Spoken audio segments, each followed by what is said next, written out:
یہ بھی حکم دیا گیا انما المشرکون نجس فلا یقربوا المسجد الحرام بعد عامهم هذا، اے ایمان والو مشرکین اس سال کے بعد مسجد حرام میں داخل نہ ہوں. تو قیامت تک کے لیے حدود حرم سے مشرکین کو نکال دیا گیا. اسلام میں کافر کو قتل کرنے کی اجازت نہیں ہے. میدان جنگ میں تو ہے، ویسے نہیں ہے. اور کافر کو دنیا میں ہر جگہ رہنے کی بھی اجازت ہے. کہیں بھی اسلامی حکومت قائم ہوگی تو کافر بھی اسی اسلامی حکومت میں رہے گا. لیکن اللہ نے ارض حجاز کو اس سے مستثنیٰ کیا ہے. وہ چونکہ مسلمانوں کا مرکز ہے، توحید کا مرکز ہے، وہاں غیر مسلم کے داخلے پر پابندی. اور آج تک لکھا ہوا ہے، سعودی حکومت نے آج بھی بورڈ لگائے ہوئے ہیں کہ یہاں کسی غیر مسلم کو اس سے آگے جانے کی اجازت نہیں ہے. جائے اسلام قبول کرے پھر وہ اللہ کے گھر کی زیارت کرے. غیر مسلم کہتے ہیں کیوں ہمیں کیوں منع کیا ہوا ہے، یہ کیا بدماشی ہے؟ تو بھائی وہاں کون سے کوئی تفریح کی جگہ ہے؟ وہاں خوبصورت آبشاریں ہوتی اور بڑے خوبصورت گرینری ہوتی. پھر آپ کہتے ہیں زمین کے اس خوبصورت علاقے پہ مسلمانوں نے قبضہ کر کے ہمیں وہ بالکل بیابان زمین ہے.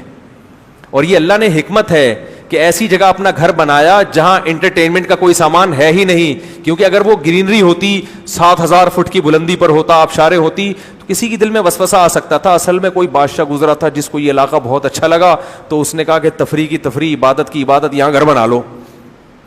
تو اللہ نے ایسی جگہ بنایا.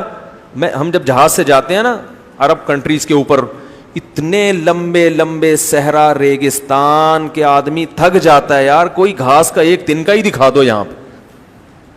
تو میں سوچتا ہوں ابراہیم علیہ السلام کیسے فلسطین سے مکہ گئے ہوں گے ایسی ریت میں اور ایسی شدید گرمی میں, اور اللہ نے کہاں جا کے ان سے گھر بنوایا جہاں کوئی آبادی نہیں, نہ پانی, نہ گھاس, نہ تنکا. یہ سب اس بات کی علامت ہے کہ یہ سلیکشن کسی انسان کی نہیں ہو سکتی. انسان اگر عبادت کے لیے بھی کوئی جگہ چوز کرے گا تو ایسی یعنی ظاہری اعتبار سے بیکار جگہ, ظاہری اعتبار سے ایسی جگہ جہاں نہ گھاس نہ پھوس, چاروں طرف ریگستان اور ایڑیاں رگڑ کے انسان مر جائے وہاں پہ.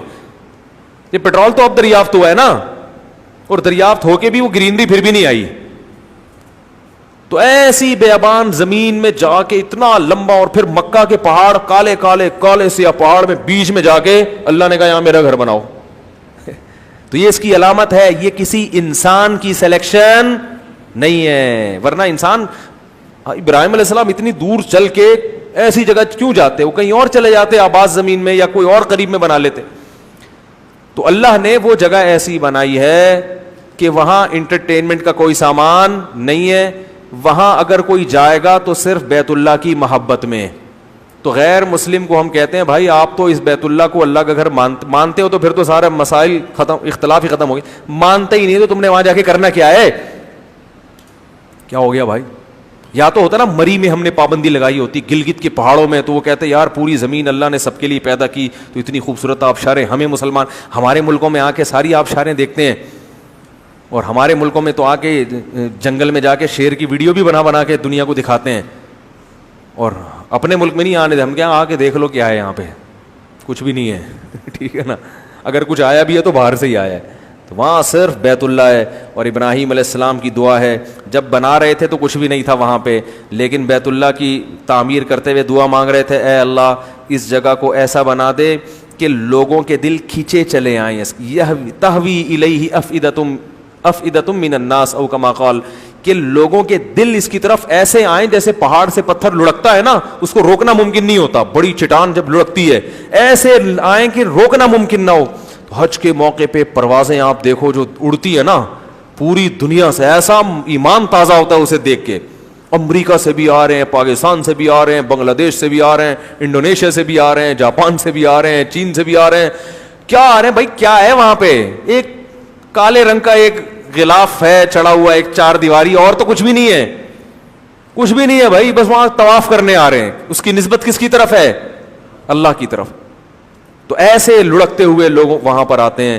تو اس لیے غیر مسلم کو اللہ نے پابندی لگائی ہے, کہا کہ تم توحید کو مان لو, عقیدہ توحید قبول کر لو تو پھر ٹھیک ہے تم بھی آؤ, اس پر کسی کی یہ جاگیرداری نہیں ہے. اور نبی نے حکم دیا, عربوں کو منع کیا کہ بیت اللہ کسی کے لیے بھی بند, یعنی جو حرم ہے کسی کے لیے بھی بند نہیں ہوگا. دن میں رات میں جو جب چاہے آ کے طواف کرے, کسی پہ پابندی نہیں لگائی جا سکتی.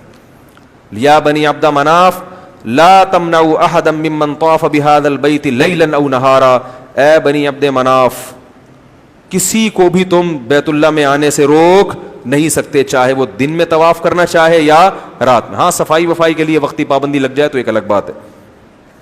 تو اللہ نے یہ بھی حکم دیا کہ حدود حرم میں غیر مسلم کا داخلہ منع ہے.